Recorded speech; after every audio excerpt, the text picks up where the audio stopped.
Voici, chers frères et sœurs, des paroles que nous avons envie d'entendre tous les jours. Des paroles d'espérance, des paroles qui nous réconfortent. Au milieu de vous, parmi vos frères, le Seigneur votre Dieu fera se lever un prophète comme moi, et vous le écouterez. L'introduction de la première lecture nous montre que Dieu ne délaisse pas l'homme. Dieu n'oublie pas l'homme. Quand nous sommes dans la tristesse, quand nous sommes dans le découragement, tous nos problèmes intéressent Dieu. Voilà pourquoi il prend l'initiative de susciter des vocations, d'amener toujours au monde des prophètes, des prêtres, des évêques, des papes qui vont marquer leur temps et permettre aux hommes de croire à un lendemain meilleur. Le problème et l'interrogation que nous devons nous poser se situe au niveau du mot prophète. Qu'est-ce qu'un prophète? Le dictionnaire Larousse et le petit Robert définissent le prophète comme celui qui prédit l'avenir. Donc le prophète, c'est quelqu'un qui dit, dans 2 ans, voici ce qui va arriver. C'est celui qui alors prédit peut-être une catastrophe qui va arriver dans 3 mois, dans 1 an. Donc, pour le dictionnaire, le prophète, c'est celui qui dit l'avenir. Pour le dictionnaire, le prophète, c'est aussi un devin. Quelqu'un qu'on consulte. Tous les jours, je suis malade. Tous les jours, j'ai mal à la tête. Je me soigne, mais rien n'avance. Alors, je vais voir un prophète, consulter quelqu'un pour qu'il puisse me dire, est-ce que ma maladie est naturelle ou est-ce qu'elle est surnaturelle? Et la 3e catégorie, selon le dictionnaire, c'est que le prophète, c'est quelqu'un qui marque son temps. Le prophète, c'est quelqu'un qui a de l'influence sur la société. Martin Luther King, le Mahatma Gandhi, Mère Teresa de Calcutta, Jean-Paul II, l'abbé Pierre en France, ont été des hommes qui ont marqué leur temps. Ils ont été des prophètes par leur manière de vivre, par leur manière de lutter contre l'injustice. Mais dans la Bible, ce n'est pas ça le prophète. Ce n'est pas celui qui prédit l'avenir, le prophète.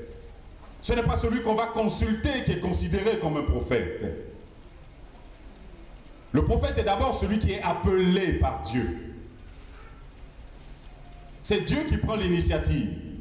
Voici que je vais faire lever parmi toi, parmi le peuple. Donc c'est Dieu qui choisit d'abord qui il veut comme prophète. On ne se lève pas un soir pour dire je suis prophète, je suis prophétesse et on commence à créer son église. Non. Il y a d'abord l'appel de Dieu et un envoi en mission. Quand Dieu choisit un prophète, c'est pour l'envoyer en mission, pour parler en son nom. Donc le rôle le premier du prophète, c'est d'enseigner. C'est de faire connaître au peuple de Dieu le vrai visage du Créateur à travers les commentaires des Écritures. Si la première lecture nous met en garde contre les faux prophètes, c'est parce qu'aujourd'hui, les chrétiens ont cette tendance de préférer les faux prophètes que ceux mandatés par Dieu. Le peuple de Dieu veut entendre de belles paroles. Et lorsqu'on n'est pas envoyé par Dieu, lorsqu'on n'est pas mandaté par Dieu, et qu'on sait que le peuple aime les belles paroles, on finit par donner au peuple ce que le peuple veut entendre.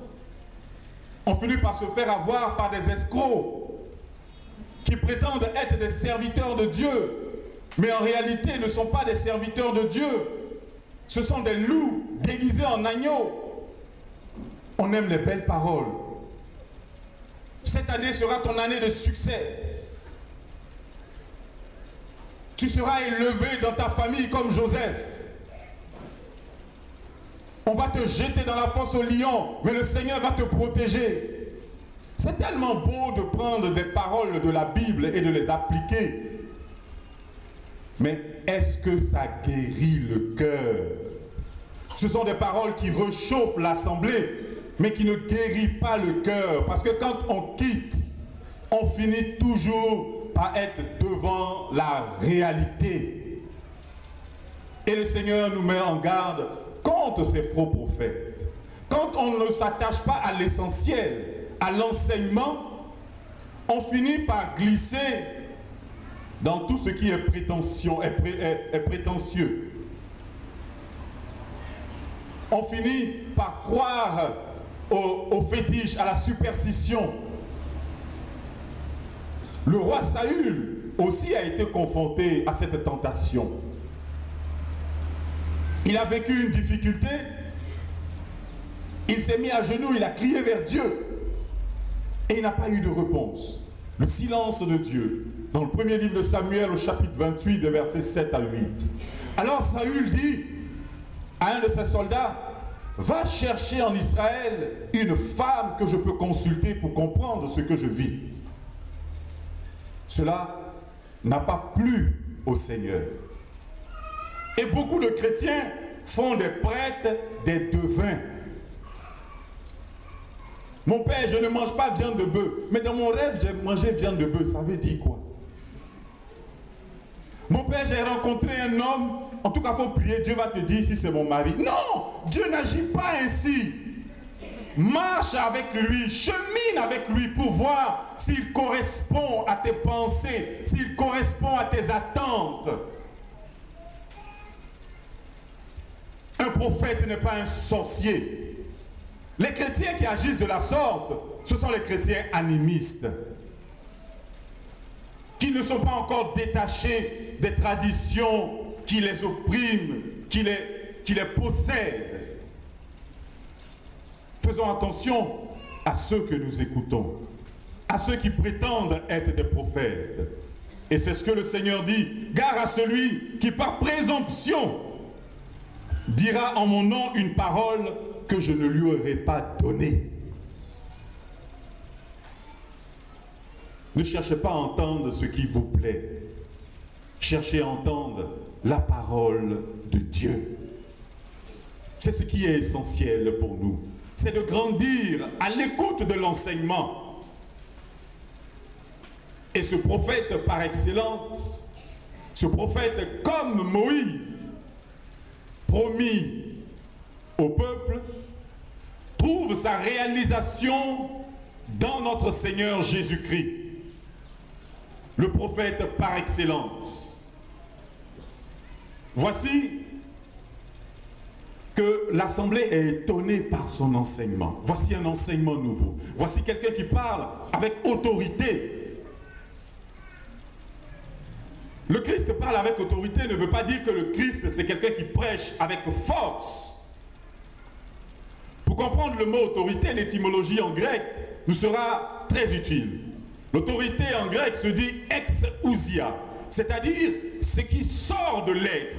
La prédication de Jésus, c'est ce qui sort de ses entrailles. Il connaît le Père, puisque personne ne connaît le Père mieux que le Fils.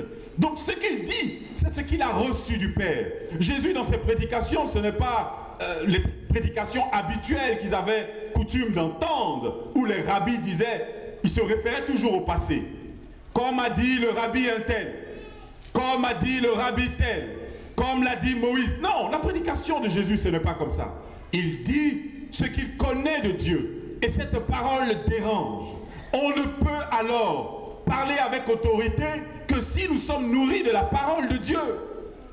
Notre Saint-Père, le pape François, invite les fidèles à s'abreuver, à se nourrir quotidiennement de la parole. Chaque jour, ayons un contact avec la parole de Dieu. C'est elle qui pourra nous transformer. Elle donne vie. Il dira plus tard, mes paroles sont esprit et vie. Ce qui change l'homme, ce sont des paroles. Ne soyons pas toujours en train de courir vers les miracles. On cherche un prophète puissamment oint. Oh, mais il y a tel prédicateur, quand il parle, tout le monde tombe. Non, le christianisme n'est pas la religion pour faire tomber les gens. mais pour faire relever l'homme. Ce n'est pas la religion qui nous fait tomber.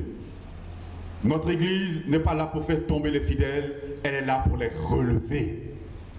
Et l'enseignement nous relève, la parole de Dieu nous relève. Au XVIIIe siècle, il y avait le roi Frédéric II de Prusse qui a fait une sinistre expérience. Il a pris un enfant qu'il a volé à la maternité, on l'a enfermé dans une pièce, on lui donnait tout ce qu'il fallait pour sa croissance. À chaque heure, cet enfant était nourri. Mais le roi a donné des indications. Lorsqu'on entre dans cette pièce, il ne faudrait pas qu'on prononce une seule parole. Parce qu'il voulait faire une expérience. Il voulait voir, quand l'enfant allait grandir, comment il allait s'exprimer. Il voulait savoir quelle était la plus vieille langue. Malgré toute la nourriture que cet enfant recevait, il en est mort. Parce que ce n'est pas seulement le matériel qui fait vivre, ce sont des paroles d'amour, des paroles qui encouragent. Si aujourd'hui nous sommes là dans cette église, c'est parce que nous avons reçu quelque part des paroles d'encouragement de nos parents depuis notre enfance, des paroles qui ne blessent pas, mais des paroles qui donnent la vie. C'est ça l'enseignement nouveau, auquel nous sommes appelés en tant que chrétiens. Le Christ rentre avec ses disciples à Capharnaüm. Ça, c'est très important. Capharnaüm est le lieu où le Seigneur a accompli la grande partie de ses miracles. Et Capharnaüm veut dire phare, veut dire village, et Nahum veut dire consolation, le village de la consolation. L'enseignement, c'est dans le but de consoler, c'est dans le but d'apaiser l'homme, de le raffermir. Et ce mot enseignement revient à plusieurs reprises dans l'évangile, parce que la vocation du prophète est d'enseigner et non de prédire. Et le Christ enseigne. Il a non seulement autorité dans son enseignement, mais il a autorité aussi sur les esprits impurs. Parce qu'il nous aime avec autorité. Ce qui nous surprend, c'est que le Christ ne rencontre pas cet homme possédé dans la rue, mais il le rencontre dans la synagogue. Oui, frères et sœurs, dans nos églises, il y a encore des hommes possédés. Possédés par la méchanceté, possédés par l'argent, possédés par l'alcool, possédés par tout ce qui détruit. Mais est-ce que nous voulons sortir? Est-ce que nous voulons sortir du péché? C'est dans la synagogue que le Seigneur rencontre cet homme. Et ce possédé de Capharnaüm n'est pas un personnage biblique qu'il faut laisser dans le passé, mais un personnage qui se trouve d'actualité, qui est encore présent dans notre église, un personnage qui est paroissien de Saint-Hilaire de Rubino, parce que la méchanceté possède le cœur de certains fidèles. Et le Christ est venu nous libérer justement de ces méchancetés-là. Ce qui étonne, c'est que l'enseignement que les rabbins donnaient n'avait pas le pouvoir de libérer cet homme. Et pourtant, il était avec eux. Parce qu'il le connaissait. Mais pourquoi? Parce que la prédication de Jésus ne s'apparente pas à nos prédications remplies de Amen, Alléluia, Amen, Alléluia. Ça ne touche pas. Il n'y a rien dans Amen, Alléluia. Le Amen est une prière, qu'il en soit ainsi. Tu n'as rien dit, tu dis Amen.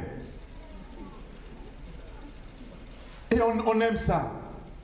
Il y a plus d'Amen, Alléluia dans nos prédications qu'un enseignement pour faire changer le cœur de l'homme. L'enseignement de Jésus rejoint la réalité de l'homme. La prédication est pour faire sortir l'homme de son péché et de réveiller le démon qui est en nous. Pourtant, bien que possédé, l'esprit n'empêche pas ce fidèle à aller au culte. On est étonné, mais pourquoi un chrétien peut agir comme ça? Pourtant, il vient à l'église. C'est parce que nous voulons être complices du mal. C'est parce que nous ne laissons pas entrer la parole dans notre cœur, comme dit le psaume. Aujourd'hui, écouterez-vous ma parole. C'est parce que notre cœur est endurci. La différence entre cet homme possédé et nous, c'est que lui n'est pas sourd. Donc la parole peut descendre dans son cœur et faire sortir l'esprit qui est en lui. Or, nous sommes non seulement possédés, mais nous sommes sourds. Voilà pourquoi nous venons chaque jour à l'église. Avec nos péchés, nous repartons avec nos péchés et nous croyons que nous sommes des chrétiens. Souvent, les démons sont plus pieux que les chrétiens. Parce que ce démon proclame un credo. Tu es le Saint de Dieu. Et nous aussi, nous proclamons, je crois en Dieu. Mais à la différence de ce démon, il est soumis à la parole de Dieu. Les baptisés résistent à la parole de Dieu. Apprenons à ouvrir notre cœur pour laisser la parole de Dieu nous façonner, nous transformer et libérer l'esprit impur en nous. Ne soyons pas préoccupés par les choses du monde. L'essentiel est de croire que le Seigneur se soucie de chacun de nos problèmes, de notre situation. C'est à cette invitation que l'apôtre Paul appelle les chrétiens de Corinthe. Que celui qui est célibataire consacre sa vie au Seigneur, dans l'attente que le Seigneur révèle sa vocation. Est-ce qu'il sera marié ou est-ce qu'il sera un consacré? À celui ou à celle qui est mariée, qu'elle cherche à plaire à son mari, à son époux. Ce n'est pas pour autant qu'en cherchant à plaire à son mari, on ne va plus prier. Mais que l'essentiel, en toutes choses, nous mettons le Christ dans tout ce que nous faisons pour être libres. On se préoccupe tellement. Il y en a, nous sommes aujourd'hui le 28, mais il y en a qui se préoccupent de ce qui va arriver le 4 février. Qui ont déjà des programmes pour le 25 mars. D'autres pensent déjà au temps de carême. Mais vivez le présent. Vivez le présent. Ne vous souciez pas du lendemain. Il y a eu une petite anecdote qu'on raconte de l'horloge qui stressait. Une horloge qui stresse en début d'année. Pourquoi cette horloge a commencé à stresser et elle ne pouvait plus marcher? Parce qu'elle s'est dit, on rentre dans une nouvelle année. Et mon rôle, c'est d'indiquer l'heure.